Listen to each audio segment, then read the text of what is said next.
Bonjour à tous, et écoutez, on se retrouve donc pour une nouvelle vidéo sous un nouveau format. Alors je vous avouerai que je suis un peu lassé de pouvoir traiter qu'un sujet par vidéo, parce que c'était un peu l'habitude que j'avais pris, un peu sous le type édito. Et ben là on va aller plus sur un format un peu journal télévisé de droite, parce que bon, je vais pas changer mes idées non plus.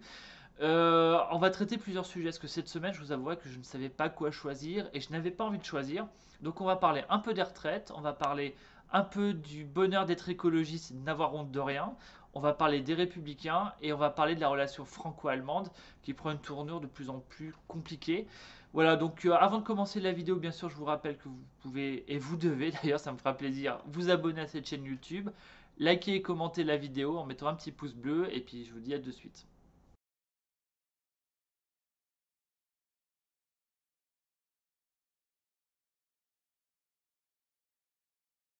Je ne vais pas revenir sur la réforme de la retraite, celle-là vous la connaissez bien, tout le monde en parle. Bon, on constate tous ensemble qu'il y a une réussite absolue des syndicats sur cette mobilisation. Ça faisait longtemps qu'il n'y avait pas eu de manifestation organisée par les syndicats bien organisée. Vous avez vu, il n'y a eu aucun accident majeur, une mobilisation massive. Non, moi, il y a quelques points voilà, que j'aimerais, qui, moi, me marquent et m'interrogent. Le premier point, justement, c'est la mobilisation dans la France, on va dire, profonde et périphérique et dans les villes moyennes. Par exemple, on voit qu'il y a entre 3 et 4 000 personnes qui sont mobilisées à Guéret dans la Creuse ou à Aurillac dans le Cantal. Qu'on voit qu'à Mulhouse, par exemple, c'est 3 fois plus de manifestants qu'en 2019. On sent voilà, qu'il y a vraiment un mouvement de fond, alors qui est basé sur le refus de cette réforme des retraites de travailler plus longtemps. Il y a aussi la problématique de l'inflation et de l'économie en France, de la gestion par le gouvernement Macron là-dessus. Et puis bon, la contestation globale de Macron qui reste là depuis sa première élection, qui fait qu'il y a toujours un fond de mobilisation de colère qui permet d'avoir ces chiffres-là. Mais bon, c'est un vrai succès, ça il faut l'admettre. Le gouvernement est mis sous pression. Est-ce qu'il va céder ou pas? Ça, on ne sait pas. Il n'a pas l'air d'être dans cette optique-là parce qu'il joue quand même beaucoup sur cette loi des retraites. Autre sujet, moi qui m'interpelle, donc sur l'accélération de la loi Touraine et des 43 annuités, il y a une injustice qui a été relevée par les Républicains qui, moi, me marque, c'est celle des gens qui ont commencé à 19 ans, qui, eux, devront cotiser 44 ans. Je trouve ça totalement injuste. Et je pense sincèrement qu'il faut absolument mettre fin à ce problème-là, parce que c'est quand même. Enfin, c'est parce que vous avez commencé de travailler à 19 ans et que vous n'avez pas les cinq trimestres avant les 20 ans, comme enfin, tout le système qui a été mis en place, vous devez avoir un effet de seuil qui vous met une année supplémentaire. Parce que bon, la dernière année, on sait qu'elle est dure. D'ailleurs, c'est pour ça que les gens ont du mal à passer 62 à 64, parce que les dernières années sont les plus dures, que ce soit pour le taux d'emploi, que ce soit pour le physique, que ce soit pour le moral. Voilà, donc bon, vous savez, plus vous arrivez près de la ligne, plus c'est dur. Tous ceux qui sont partis à la retraite le savent, et ceux qui ont eu des proches qui partent à la retraite le savent aussi que les dernières années, faut tirer, comme on disait mon grand-père. J'ai tiré jusqu'à 60 ans, voilà. Donc tirer jusqu'à 64, on comprend que ce soit compliqué, on comprend la contestation. Après, il faut regarder les choses en face. Il y a un problème de financement des retraites et il y a deux solutions. Ou une troisième que je ne connais pas, mais il y a deux solutions. C'est l'allongement du temps de travail pour avoir plus longtemps des cotisations, donc de la masse de cotisation. Ou alors l'augmentation des prélèvements sociaux ou des taxes, on peut financer avec d'autres taxes. Mais bon, en France, je trouve qu'on paye déjà assez de prélèvements sociaux sur nos salaires. Quand vous prenez le brut payé par une entreprise et votre net, voire vous rajoutez le prélèvement de l'impôt sur le revenu dessus, vous regardez la ligne en bas, ça commence vraiment à faire un grand écart. C'est assez impressionnant. Donc il y a beaucoup trop d'impôts en France. Les prélèvements sociaux sont déjà assez lourds. Augmenter cela, moi je pense que c'est compliqué parce que même pour les actifs, ceux qui manifestent aujourd'hui, si on nous prélève plus, c'est notre pouvoir d'achat, c'est notre qualité de vie qui va être impactée, même si c'est pour grignoter un peu sur la retraite plus tard. Et encore, on ne sait pas, parce qu'il y a une autre question qui va se poser, c'est alors moi j'ai bientôt avoir 40 ans et je me demande combien de réformes des retraites il va encore avoir avant que j'arrive à cette date qui me court devant. Et je ne parle pas pour les plus jeunes qui eux rentrent. Donc il y a peut-être un moment, il faut se poser aussi une vraie question sur le modèle comme il est construit aujourd'hui. Et là, on arrive sur la question de la capitalisation, de la part de capitalisation dans le fonctionnement des retraites. Donc ça, c'est en gros, vous versez de l'argent pour qu'elle soit placée sur les marchés, que ce soit différents marchés financiers, pour qu'il y ait un effet multiplicateur de l'investissement qui fasse une rentabilité à votre retraite. Sachez que ça existe déjà pour les fonctionnaires, ça s'appelle la préfond. Ils aiment beaucoup, ça marche très bien, c'est bien, ça rapporte bien. Il y a aussi ce qu'on appelle les plans épargne retraite. Voilà, donc est-ce qu'on ne pourrait pas augmenter cette part-là via une gestion par l'État et qui nous permettrait aussi, alors là je vais être un peu cynique, mais vous savez, il y a des pays qui nous font du dumping, des pays qui ont des marchés financiers des entreprises, comme les États-Unis par exemple, qui eux n'hésitent pas à placer leurs fonds de retraite sur les entreprises européennes et à leur demander des résultats financiers. On pourrait aussi le faire pour aller rechercher l'argent qui nous est pris par exemple par la nouvelle politique américaine de protectionnisme pour nos retraités. Oui, écoutez, on nous le fait, on peut bien le faire, et ça serait aussi une rentabilité supplémentaire pour nos retraites. Alors, je voulais aussi vous parler du bonheur absolu d'être de gauche ou écologiste dans la vie politique en France, parce que vous avez le droit d'avoir honte de rien et on vous excuse tout. Du moins, vous auto-excusez de tout et ça passe. Alors, la première énormité qui du honte de rien, je serais tenté de dire, de la semaine, bah, elle est encore citée Sandrine Rousseau, c'est sa comparaison travailleur égale pollueur, hein, parce qu'en gros, si vous travaillez plus longtemps en repoussant l'âge de la retraite, vous polluerez plus par votre travail, donc on ne faut pas reporter l'âge de la retraite. Bon, avec cet argument-là, on arrivera certainement à créer la pension pour les objecteurs de conscience écologistes et climatiques qui ne veulent pas travailler. Hein, travailler égale pollueur, je ne veux pas. Il faudra certainement leur donner une pension qu'on pourrait appeler revenu universel, par exemple, vous voyez. Donc ils vont toujours dans ce délire. Et bien écoutez, c'est passé. Alors, elle s'est fait attaquer par la droite et puis la Macronie. Mais bon, vous savez, à droite, pour eux, on est des fascistes, misogynes, anti-climat, anti-nature. Donc voilà, Sandrine Rousseau, la honte de rien. Mais la honte de rien et le problème qu'on donne des leçons et qu'on se prend des retours de bâton, c'est aussi à Lyon. On a vécu ça sur deux sujets. Alors le fameux épisode des doudounes pour nos agents qui ont vu leur température baisser dans les bureaux pour des raisons climatiques et financières. Hein. Donc je leur dirais attention, hein, parce que la raison financière, on peut l'entendre sur une durée déterminée. Par contre, la raison climatique, ça peut durer jusqu'à la fin du mandat. Les bureaux frais, très frais, d'après ce que j'ai entendu dire. Donc voilà, soyons prudents là-dessus. Mais s'ils n'étaient pas donneurs de leçons, bah, la droite et l'opposition ne seraient pas partis billes en tête en disant mais attendez, vos vestes, elles viennent du Bangladesh. Est-ce que vous êtes en phase avec votre vision du climat en ayant apporté des vestes du Bangladesh? Voilà. Bien sûr, l'indignité est du côté de l'opposition et pas du côté du camp du bien qui, elle, a agi pour que les employés n'aient pas froid. Voilà, donc vous comprenez qu'ils sont dans le camp du bien. Voilà, c'est toujours ce côté-là. Et la palme, on va dire, vient à Sandrine Ruel, donc l'adjointe au logement, et ben, qui coche les cases du mauvais propriétaire, selon la gauche, hein, qui fait des bails un peu bizarres, un peu tordus, qui ne fait pas les travaux demandés dans l'appartement, qui en gros a un locataire un peu mécontent de la situation. Et ben on a vécu ça avec cet élu. L'opposition a bien sûr attaqué. Hein. Pierre Oliver pour les Républicains a clairement dit parce qu'elle est encore légitime à être dans ce rôle-là. Bon, bah écoutez, visiblement oui, parce qu'ils se sont applaudis entre eux en disant que elle s'est excusée en disant qu'elle savait pas faire un bail, que voilà, fallait pas lui demander de conseil là-dessus, et puis finalement que sa locataire était contente, tout allait bien. Bah écoutez, c'est un peu compliqué.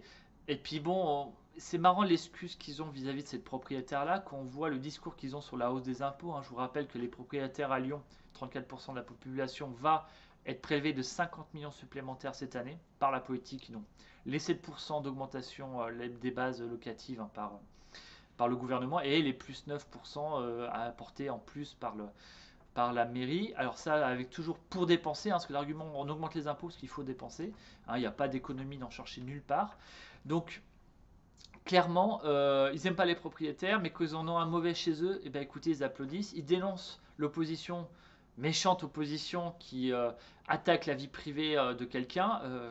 Je ne les ai pas trop vus scier quand il y a eu les attaques sur la mère polyhandicapée à l'hôpital d'Eric Ciotti, franchement, on peut quand même s'interroger sur la dignité de telles attaques. Eux, ils ont le droit, mais nous, on n'a pas le droit. Vous voyez, c'est toujours ce côté-là. Eux, ils sont le camp du bien, on n'a pas le droit de les attaquer. Voilà, donc c'était quel bonheur d'être de gauche en France aujourd'hui. Petit point rapide sur les Républicains, je voudrais donner un bon point et un mauvais point à Bruno Retailleau. Alors le mauvais point, on va commencer par la mauvaise nouvelle, c'est sa sortie sur l'organigramme de l'équipe présentée par Eric Ciotti. C'est juste pas possible. D'ailleurs, je la trouve intolérable. L'élection d'Eric Ciotti a été large, bien plus large qu'une élection qu'on pourrait dire similaire par le poids des candidats. C'était Fillon-Copé. Alors je vous rappelle pas ce qui s'est passé sous Fillon-Copé. L'écart se faisait sur quelques votants dans les îles. Donc là, on est quand même sur quelque chose de large, avec une victoire d'Eric Ciotti, qui a formé une équipe qui est plutôt, pour moi, équilibrée. Et là, on se fâche pour une histoire de primauté d'un proche de Bruno Retailleau par rapport à d'autres secrétaires. Enfin voilà. Euh, alors, les Français s'en foutent à un point, vous imaginez pas. Et je vous avoue que les militants, on n'a même pas envie de voir le sujet. Moi, je m'en fous complètement que machin soit secrétaire supérieur à. Voilà, etc. On s'en fout. Que l'équilibre, machin. Non. L'équilibre, pour moi, il est bien. Maintenant, c'est la mission qui prime. La mission, c'est de regagner l'Elysée en 2027, redresser le pays. Et franchement, les petits problèmes de primauté et de poste, j'ai même pas envie d'en entendre parler. Alors, j'étais un peu méchant, mais il y a un bon point pour Bruno Retailleau, c'est sa sortie sur l'immigration que j'ai beaucoup apprécié, qui est de dire qu'en gros, quand vous êtes rentré de manière clandestine, vous devez revenir, vous êtes dans l'illégalité, ça doit être réappliqué, hein, c'est une chose qui avait été supprimée par Hollande, et il ne doit pas y avoir d'espoir de régularisation, parce que c'est ça qui fait un appel d'air. La régularisation massive que prépare Macron en fonction de si vous êtes dans un secteur en demande d'emploi ou pas, c'est pas possible. Pour moi, les quotas doivent être mis en place, je dirais même les contrats et les visas de travail doivent être donnés dans le pays de départ. La personne partirait limite avec un contrat de travail en sachant où elle va parce qu'on allait la recruter là-bas avec une durée déterminée. Voilà, c'est comme ça qu'on doit faire l'immigration pour qu'elle soit acceptée en France et qu'elle soit bénéfique pour le pays d'accueil et pour la personne qui émigre pour une durée déterminée, hein, parce que je ne pense pas qu'on va rester dans une immigration de peuplement en France. Donc voilà, bon point à Bruno Retailleau sur ce sujet-là. Mais par contre, mauvais point sur la gestion du parti, et ça, franchement, il faut que ça s'arrête de suite.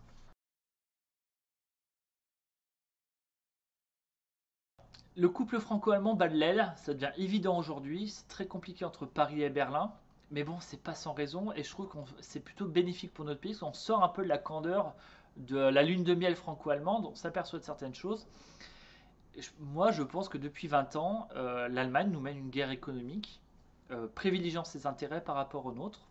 C'est humain, on ne va pas reprocher aux Allemands de favoriser leur économie par rapport aux autres, même si ce n'est pas dans la vision candide d'une construction bisounours de l'Union européenne. Les Allemands n'ont pas changé, la primauté de leur intérêt reste. Ils ont peut-être été moins bêtes que nous. Ah, il y a plusieurs choses qui vont dans ce sens-là. Alors, je vous avais parlé des problématiques d'industrie de défense avec les Allemands qui sont assez importantes. Il y a eu beaucoup de problématiques de plantage allemand, comme la trahison sur le. Alors, je parle de trahison parce que il y a eu deux programmes militaires, l'avion de patrouille maritime et la rénovation du Tigre, qui ont été les prémices de la situation actuelle, où les Allemands ont fait capoter la chose pour acheter du matériel américain, hein, ça soit des Poséidon pour les avions ou des Apaches pour remplacer le Tigre, hein, le fameux hélicoptère que nous on aime tant en Allemagne. C'était un premier coup. Il y a eu la problématique sur l'avion de chasse, hein, le fameux SCAF, l'avion du futur, où tout a été fait pour déséquilibrer aux dépens de Dassault les rapports de force industrielle au profit de Airbus, mais Airbus allemand et espagnol, hein. Donc voilà, pour affaiblir l'industrie française. Toujours avec la question derrière de l'export, hein, parce que les Allemands voudraient freiner les Français sur l'export, sur tous les programmes franco-allemands. Alors il y a une raison industrielle de leur côté, et aussi une raison idéologique, hein, parce que les Allemands, l'armée et les armes, c'est pas trop leur truc, même s'ils en vendent un peu, mais bon voilà. Enfin, il y a un autre sujet, donc sur l'armée de terre, qui est le fameux char, pareil, déséquilibrage. Il commence toujours comme ça, hein. Il déséquilibre le rapport de force industrielle. Ça devait être 50 entre un autre industriel allemand, donc on se retrouve quasiment à du 70-30. Et en plus, ce qu'ils font dans ce char, c'est qu'ils sont en train de développer à côté un char purement allemand qu'ils espèrent exporter. Donc vous voyez, tout est fait pour planter ce projet-là, pour remplacer le char Leclerc. Et il y a eu alors l'apothéose de tout, c'est le système. D'un seul coup, Paris a découvert que les Allemands voulaient créer un projet européen de défense antiaérienne, où dedans, il y a du matériel américain et israélien qui serait acheté sur étagère, alors qu'on a un système franco-italien qui s'appelle Mamba qui est très bien et qui n'a pas du tout été interrogé. Voilà. Donc les Allemands n'ont même pas cherché à le prendre. Donc voilà, vous voyez, toutes ces frustrations font que la France commence à vraiment en avoir marre, on le sent. Ça a été l'annulation du sommet franco-allemand. Ça a été le coup un peu violent, hein, pour les Allemands du refus français de la création d'un gazoduc entre la France et l'Espagne pour justement augmenter l'accès au gaz maghrébin de l'Allemagne. Voilà, donc ça a vraiment été rude pour eux. Surtout qu'ils ont un rêve, les Allemands, c'est d'importer de l'hydrogène vert du Maroc et du désert du Sahara pour leur industrie, hein. Vous savez que l'hydrogène, c'est très intéressant pour les industries à forte puissance comme la métallurgie, l'automobile, tout ça. Donc ils aimeraient bien le faire, à part que la France va bien sentir la chose, va tout faire pour ne pas être un pays de transit. Il y aura on va dire des gazoducs à hydrogène, mais ils viendront de Barcelone à Marseille. Ils monteront peut-être à Lyon d'ailleurs, parce qu'il y a des projets, peut-être dans toute la France, mais ils ne passeront jamais la frontière, parce qu'il est clair que la France a décidé de ne pas laisser faire l'Allemagne, de favoriser ses intérêts par rapport aux nôtres. Et moi, je vous avoue que le déclic sur vraiment cette vision, ça a été l'intervention de Proglio, l'ancien patron d'EDF, lors de la commission du Parlement, enfin de l'Assemblée sur les énergies, qui a dit que les Allemands ont tout fait pour tuer le nucléaire en France pour une raison, c'est qu'ils donnaient un avantage concurrentiel par le coût à l'industrie française du fait d'une électricité moins chère que la leur. Et c'est pour ça qu'ils ont tout fait pour imposer le règlement allemand, le prix allemand qui est sur le gaz, pour justement que tout le monde soit au niveau de l'énergie, du coût de l'énergie pour les Allemands et qu'il n'y ait plus d'avantages concurrentiels et que détruire le EDF, détruire le nucléaire français pour les Allemands, c'est un intérêt stratégique. Donc vous voyez quand vous en êtes à ce niveau-là, ne me dites pas qu'il n'y a pas de conflit, on ne va pas parler de guerre, on va parler de conflit économique entre la France et l'Allemagne, qu'il y a une forte défense des intérêts allemands en Allemagne et pas forcément toujours une forte défense des intérêts français en France. Donc fin de la candeur, je pense que maintenant il faut être sur cette défense-là. Il ne faut pas hésiter à lancer des autres axes, alors qui ne vont pas plaire à Macron, hein, mais qui seraient un axe Paris-Rome et un axe Paris-Varsovie. Parce que bon, l'Italie est une industrie à qui on travaille. Alors sur la question de défense, on a fait de super bateaux, des super frégates avec ce système Mamba, mais il y a plein de choses qu'on peut faire avec eux. Le Lyon-Turin rentre dans ce projet-là, hein, d'accélération des échanges entre Auvergne-Rhône-Alpes et le nord de l'Italie. Ce serait bon pour notre économie, notre industrie à nous. Et puis, alors, il y a la Pologne qui, elle, rentre en conflit avec l'Allemagne. Alors, il faut comprendre les Polonais. Aujourd'hui, la guerre en Ukraine, c'est un vrai problème pour eux parce que s'il y a un pays en Europe qui a clairement une conscience de ce que c'est une invasion russe, c'est la Pologne. Donc, ils sont très impliqués dans le conflit en Ukraine, surtout que Lviv a été une ville polonaise, hein, jusqu'à la guerre. Donc voilà, toute l'histoire fait qu'ils sont très axés là-dessus, qu'ils font tout pour aider. Ils se réarment massivement avec du matériel sud-coréen. C'est très étonnant, j'en avais parlé, mais c'est intéressant. Et ils voudraient donner leur char Léopard 2 aux Ukrainiens. Les Allemands producteurs de ce char, qui ont un droit de veto sur les exports, ne veulent pas. Ils bloquent la situation. Ça augmente les frictions avec Varsovie. Et en plus, là, les Polonais viennent de relancer le débat sur les indemnités de la Deuxième Guerre mondiale qui n'ont jamais été payées aux Polonais parce que du temps de l'Union soviétique, il y avait eu un accord pour éviter que la République démocratique allemande, donc communiste, ait à payer des choses à la Pologne communiste sous on va dire un patronage, on va dire ça comme ça, de Moscou. Vous voyez donc l'ambiance. Donc c'est vrai que les Polonais remettent ça un peu en cause. Moi, je pense qu'il faut vraiment qu'on joue sur ces deux panneaux pour rééquilibrer vis-à-vis des Allemands, parce qu'aujourd'hui les Allemands font un peu trop ce qu'ils veulent en bloquant la volonté européenne de défendre l'industrie européenne face à la Chine. Et je me demande ce qu'ils sont en train de faire aujourd'hui avec les Américains, qui elle fait un fort protectionnisme sur son industrie en favorisant par des tonnes de subventions l'émergence d'une industrie verte aux États-Unis, et l'Europe voudrait se défendre parce qu'ils en ont marre, on en a marre de se faire rouler dans la farine par nos amis. Et bah, j'ai l'impression que l'Allemagne, elle est aussi en train d'essayer de freiner la chose. Vous voyez, donc il y a des vraies problématiques là-dessus avec l'Allemagne, et je pense que ça va pas s'améliorer, mais comme toujours dans une problématique, il y a un coût politique à jouer pour un pays comme la France, donc on verra ce que ça donne. Je vais arrêter là, j'ai été long. J'espère que cette vidéo vous a plu, que ce format vous a plu aussi, parce que je pense que je vais le généraliser.